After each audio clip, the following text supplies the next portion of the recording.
ប៉ុន្តែបើសិនជាយើងសង្កេតមកដល់ឥឡូវខ្ញុំពិតជាឆ្ងល់ខ្លាំងមែនទែនរយៈពេលលើសមួយឆ្នាំហើយលើសប្រហែលថ្ងៃហើយដល់ខែមេសាឆ្នាំ2026នេះក៏ប៉ុន្តែយើងនៅតែឃើញមានសកម្មភាពនៅក្នុងការដាក់នៅរង្វាន់និងការដូរគម្របកបលកំប៉ុងនៅដដែលទេបងប្អូនទាំងគ្នាបើសិនជាខ្ញុំចាំមិនខុសទេនេះគឺជាសេចក្តីប្រកាសមួយដែលបានចេញដល់រដ្ឋាភិបាល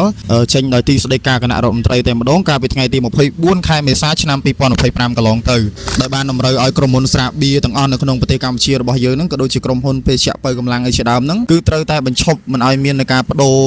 មិនឲ្យមានការដាក់រង្វាន់នៅក្នុងគម្របកបលកំប៉ុងហ្នឹង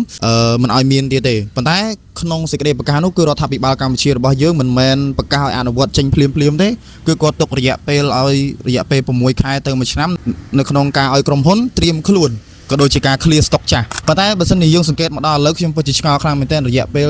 លើសមួយឆ្នាំហើយលើសប្រហែលថ្ងៃហើយដល់ខែមេសាឆ្នាំ2026នេះក៏ប៉ុន្តែយើងនៅតែឃើញមានសកម្មភាពនៅក្នុងការដាក់នៅរង្វាន់និងការដូរគម្របកបលកំប៉ុងនៅដដែលទេអញ្ចឹងសម្រាប់បងប្អូនយល់ឃើញយ៉ាងណាដែរបើសម្រាប់ខ្ញុំពិតជាសំណូមពរឲ្យក្រុមហ៊ុនទាំងអស់នោះអនុវត្តទៅតាមសេចក្តីប្រកាសមួយនេះហើយចូលបងប្អូនយល់ឃើញយ៉ាងណាដែរសូម comment នៅខាងក្រោមវីដេអូនេះសាប៊ូសាហារ៉ាជាប្រភេទសាប៊ូដែលអាចប្រើបានទាំងបុរសនិងនារីដែលផ្សំចេញពីវត្ថុធាតុដើមល្អៗជាច្រើនមុខដើម្បីជួយកាត់បន្ថយការជ្រុះសក់បំបត្តិអង្គែធ្វើឲ្យសក់ទន់រលោងពិសេសស្បែកក្បាលត្រជាក់ស្រួលបង្កើតដោយសារជាតិម៉ង់តុលបន្ថែមដោយក្លិនប្រហើរនិងធ្វើឲ្យអារម្មណ៍ស្រស់ស្រាយតាំងពីកក់លើកដំបូងចំពោះសាប៊ូដុសខ្លួនសាហារ៉ាវិញមានសារជាតិ Gold Collagen ជួយឲ្យស្បែកមានសំណើមភ្លឺរលោងសម្រាប់បាក់តេរីកម្ចាត់ក្លិនមិនល្អនិងមានក្លិនក្រអូបប្រហើរសាហារ៉ាជាផលិតផលប្រទេសកម្ពុជាសុទ្ធសាធផលិតឡើងដើម្បីលើកស្ទួយនិងគាំទ្រផលិតផលជាតិ